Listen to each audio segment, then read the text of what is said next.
Welcome, Sir Chuckleton here. Let us journey to a time before Wi-Fi, where the only thing truly going viral was raw, unfiltered fear. The year is 1692. Our stage, the tiny, isolated village of Salem, Massachusetts. This was no cheerful pumpkin spice hamlet, my friends. Imagine a social pressure cooker, meticulously crafted from rough-hewn timber and an even rougher, more demanding theology. The Puritans saw themselves as a fragile city upon a hill, a single candle flickering against an immense, oppressive darkness. And that darkness was the wilderness, a vast, untamed forest they believed was the devil's very own backyard. Inside their little settlement, life was a constant spiritual audit. Every shadow held a question. Every neighbor was a potential saint, or, more terrifyingly, a secret sinner. Now stir into this potent brew some simmering land disputes, a dash of economic anxiety, and a deep, unshakable belief in an active, malevolent, supernatural world.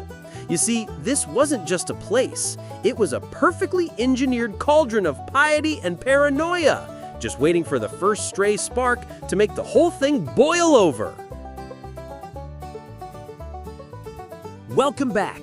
In the winter of 1692, in Salem Village, something was terribly wrong. It began not with a bang, but with a twitch. In the home of Reverend Paris, two young girls started having episodes. They'd shriek, contort into impossible shapes, and speak in gibberish. The local doctor was stumped, proclaiming them under an evil hand. Now, some modern historians point to a biological culprit, ergot, a nasty little fungus that grows on rye bread, causing convulsions and hallucinations. It sounds plausible, right? A bad batch of bread? But the theory has holes. The symptoms didn't perfectly align, and the affliction spread selectively, person to person, not household by household. No, the culprit wasn't in the bread bin. It was brewing in the very air of Salem, a perfect storm of fear, belief, and social pressure. So, let's journey back to, say, 17th century New England. Someone suddenly starts twitching, seeing visions, speaking in tongues. A truly baffling case. The local physician, a man of his time, scratches his powdered wig in total confusion. He consults his mental toolkit. Is it a simple fever? No. A touch of melancholy? Doesn't quite fit. You see, their medical hardware, the very understanding of the human body, was, shall we say, running on quite primitive firmware. And the diagnostic software available to them was even more limited. The germ theory application was centuries from being coded. Psychology.exe hadn't even reached its first alpha test. So, when faced with a system crash they just couldn't explain, what was the one program that seemed to account for all the bizarre, terrifying data points? You guessed it, Witchcraft OS. It was the ultimate, pre-scientific catch-all patch for reality's most frightening glitches. The diagnosis wasn't merely, "she's bewitched." No, in their framework, it was a logical conclusion. Aha! We've identified the bug. A supernatural virus. A devilish bit of malware that was corrupting their neighbor's very soul. This wasn't always born of pure malice. It was often a desperate attempt to run a diagnostic on the chaos of the universe, using the only operating system they knew. Now picture this, a small, dark room in Salem. In the center, we find Tituba. She was not a witch, but she was cornered. Under immense pressure from the magistrates, her story started to change. At first, it was simple denials, but denials weren't what they wanted to hear. They wanted a story, a grand narrative of evil. And so, Tituba, likely trying to save her own skin, gave them one. She didn't just confess, she painted a masterpiece of horror. She spoke of a tall man from Boston, a black dog, a red cat, and even flying about on a stick. This wasn't a confession, it was a survival mechanism, a story born from sheer desperation. But this powerful story had legs. It became a template, a contagious script for others. The details she invented became the facts of the outbreak. It was the first spark in a dry tinderbox, a social contagion, a psychological virus unleashed upon a community primed for fear. So, how did a whole village of otherwise rational people become convinced their neighbor's cat was a tiny, furry storm demon? It wasn't sorcery, my dear viewers, but the wonderfully buggy software humming away inside our skulls. First, you get a mental echo chamber.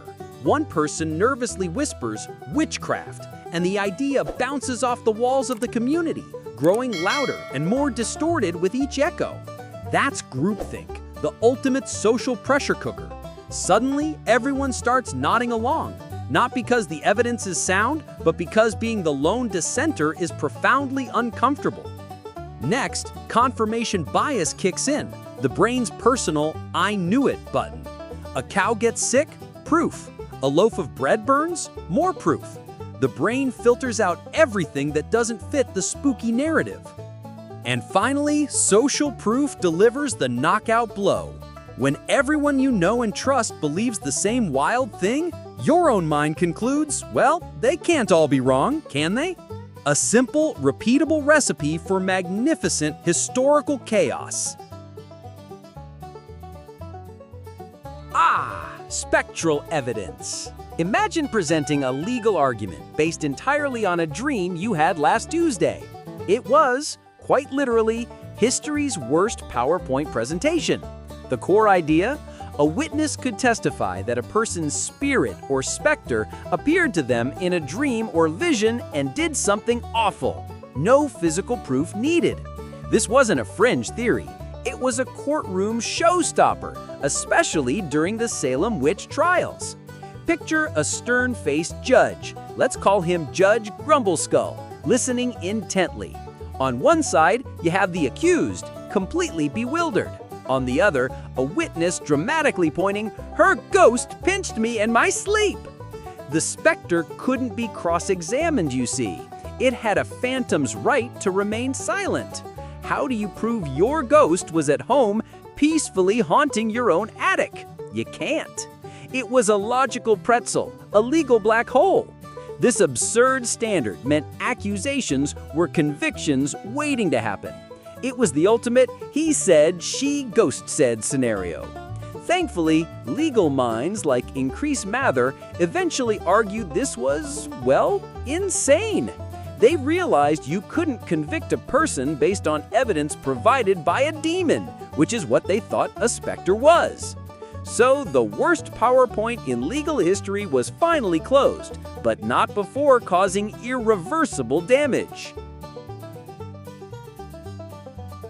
So, the Hysteria machine was running at full steam, a grim factory producing accusations day and night. The logic was simple. Point a trembling finger, get an instant trial. But like any unchecked process, it eventually overreached spectacularly.